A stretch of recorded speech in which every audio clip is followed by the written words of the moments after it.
नमस्कार, मी गिरीनाथ भारदे। मी एक भारतीय विद्येचा अभ्यासक आहे। व्यवसाय म्हणून मी हेरिटेज टुरिझम करतो।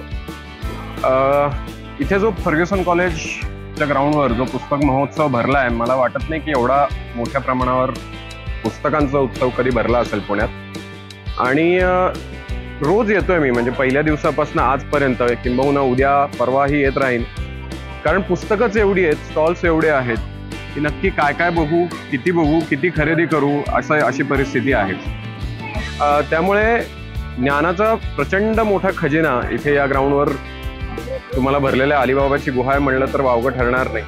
असा हा पुस्तकांचा उत्सव भरला आहे आणि अतिशय छान उपक्रम आहे हा उपक्रम कायम व्हायला पाहिजे। नुसते मोठी माणसं किंवा अभ्यासक लोकांसाठीच असं नाही, तर जी आपली सध्या रड चालू आहे की लहान मुलं वाचत नाहीत, पण इथे लहान मुलांचाही या सगळ्या स्टॉल्सवर लक्षणीय सहभाग आहे आणि त्यांचा खरेदीचा उत्साह वेगवेगळ्या पुस्तकांचा हा सुद्धा खूपच लक्षणीय आहे। त्यामुळे असे हे उत्सव खरोखर अतिशय रेग्युलर भरवले गेले पाहिजेत। धन्यवाद।